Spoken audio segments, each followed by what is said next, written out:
Finalmente finalizaremos o nosso panorama bíblico do Novo Testamento. A partir de agora, nós vamos tratar o último livro da Bíblia, que é o livro do Apocalipse. Atribui-se de forma tradicional, como escritor desse livro, o apóstolo João, o último apóstolo vivo. A essa altura, todos os discípulos de Jesus já haviam morrido, e isso pelo viés do martírio. Quando João é perseguido durante o império de Domiciano, ele é exilado na ilha de Patmos. Provavelmente isso acontece entre os anos 90 a 96 depois de Cristo, já no final do primeiro século. Este livro, que é cheio de enigmas, de símbolos, é dividido em várias seções. Para começar o primeiro capítulo, nós temos Cristo glorificado. Cristo é apresentado a João. João, que estava preso, recebe uma revelação sobre o fim dos tempos. Inicialmente, Jesus, que se apresenta a ele, ordena que escreva uma carta para cada uma das 7 igrejas da Ásia Menor, que hoje está na Turquia. Os capítulos 2 e 3, as cartas são dirigidas para as igrejas de Éfeso, Esmirna, Pérgamo, Tiátira, Sardes, Filadélfia e Laodiceia. Cada carta tem uma mensagem de Cristo para uma igreja de forma particular, com uma combinação de elogios, repreensões e exortações. Cristo conhece as obras de cada uma das igrejas, assim como também conhece as suas virtudes, os seus erros e oferece a promessa de vida para cada uma daquelas igrejas. No capítulo 4, após as cartas, João começa a subir para o céu, onde ele vê uma cena gloriosa de adoração. Ele observa um trono, alguém sentado nele, cercado por 24 anciãos e os 4 seres vivos que constantemente louvam a Deus. O céu é descrito como um lugar de luz intensa, com cores, com adoração eterna, e este capítulo ele prepara o terreno para as visões do futuro e as revelações acerca do juízo final. Chegando no capítulo 5, João observa um livro com 7 selos, e ninguém é digno de desatar esses 7 selos. Porém, um anjo proclama que o Cordeiro de Deus, que é Jesus Cristo, ele sim é digno de tomar o livro, romper os 7 selos e abri-lo, porque Jesus é o único que venceu. Quando o Cordeiro toma o livro, uma nova adoração se inicia no céu. Todos os seres celestiais se prostram diante de Jesus, reconhecendo-o como Redentor e Rei. E este capítulo ele exalta a dignidade e a glória de Cristo como o único capaz de cumprir os propósitos divinos para a humanidade. Capítulos 6 e 7, nós vemos o rompimento dos primeiros 6 selos. João é testemunha de uma série de eventos catastróficos e sinais apocalípticos. Cavaleiros que trazem conquistas, guerra, fome e, por consequência, a morte. No entanto, a abertura do 7º selo introduz um período de silêncio no céu. E isto é seguido de uma nova adoração. O capítulo 7 descreve uma grande multidão de pessoas de todas as nações que estão diante do trono de Deus, celebrando a sua salvação. Este é um quadro de esperança para os crentes, mostrando que, apesar do sofrimento, haverá um grande número de fiéis que serão salvos. Os capítulos 8 e 9 de Apocalipse, nós temos as 7 trombetas e os juízos de Deus sobre a terra. Ao abrir o 7º selo, João vê 7 anjos com 7 trombetas, e cada uma dessas trombetas trará um juízo de Deus sobre a terra. Isso tudo por ocasião da grande tribulação. As 7 trombetas anunciam desastres naturais, guerras, calamidades e tudo isso afetando a terra, os mares e os rios. Quando o 5º anjo toca a quinta trombeta, surgem gafanhotos demoníacos. E quando o sexto anjo toca sua trombeta, milhares de demônios são liberados para causar uma grande destruição. Estes juízos intensificam a dificuldade na terra e representam os sofrimentos que ocorrerão antes da consumação final. Chegando no capítulo 10, João vê um anjo forte que desce do céu e ele tem na sua mão um pequeno livro.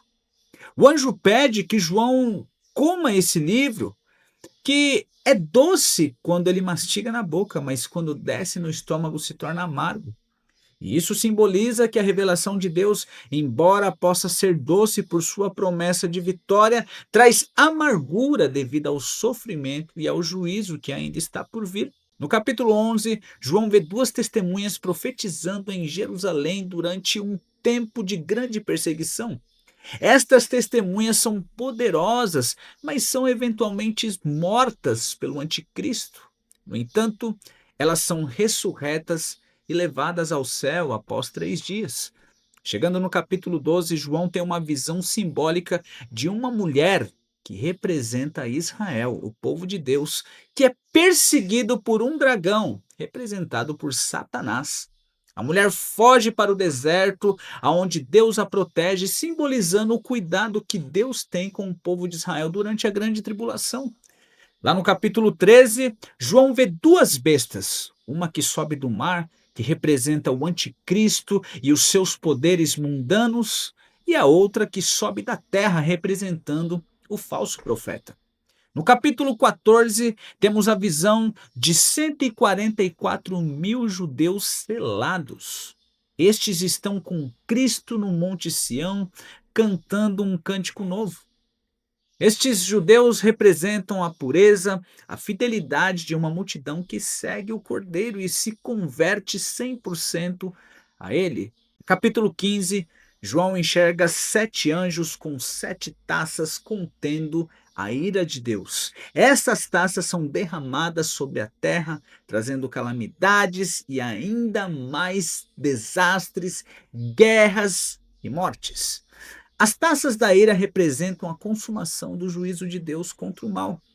Quando nós chegamos nos capítulos 17 e 18, a partir destes capítulos, João descreve a queda da grande cidade de Babilônia, que é um símbolo de corrupção, pecado e opressão. A Babilônia é retratada como uma prostituta que seduz os reis e as nações da terra com os seus pecados. A sua destruição é iminente. Isso é um símbolo do fim de todas as forças opressoras contra o povo de Deus. No capítulo 19, nós vemos o casamento do Cordeiro com a sua noiva. É a união de Cristo com a igreja. E a celebração desse casamento é seguida por uma batalha final entre Cristo, o seu exército e o exército das trevas. Cristo vem montado em um cavalo branco, derrota os inimigos de Deus e a vitória é proclamada. E quando nós chegamos no capítulo 20, este capítulo ele vai descrever o reino milenar que se inicia. Quem vai governar é o próprio Cristo durante 1000 anos. Aqui nós temos os primeiros 1000 anos do estado eterno. Satanás é preso e este período vai ser um período de grande gozo, alegria e paz. Ao passar estes 1000 anos, Satanás será solto e levar as nações a se rebelarem contra Deus. O que isto falha? Porque Deus derrota a todos os exércitos inimigos e em seguida ocorre o juízo final.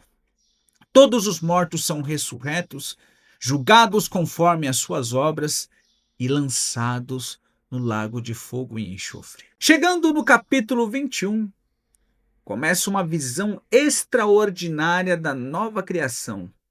Novos céus e nova terra passam a existir, tomando o lugar dos antigos céus e terra. O mar, que é o símbolo de caos e destruição, já não existe mais, e isso indica a completa restauração da ordem e a paz. A Jerusalém celestial, a nova Jerusalém que desce do céu, adornada como uma noiva preparada para o seu marido, está pronta. Esta cidade, ela é descrita com grande beleza, glória, iluminada pela presença de Deus e do Cordeiro. Ela é um lugar sem dor, sem sofrimento, sem morte, e aqui se cumpre uma poderosa promessa. Deus enxugará do rosto toda lágrima, e não haverá mais pranto nem dor, porque as últimas coisas já se passaram, e eis que tudo novo se faz. No capítulo 22 é o último capítulo. E ele continua a descrição da Nova Jerusalém e nos leva a um jardim paradisíaco que é semelhante ao Éden que é descrito lá no primeiro livro da Bíblia, no Gênesis. João vê o rio da vida claro como um cristal que flui do trono de Deus e do Cordeiro atravessando toda a cidade. Às margens do rio cresce a árvore da vida.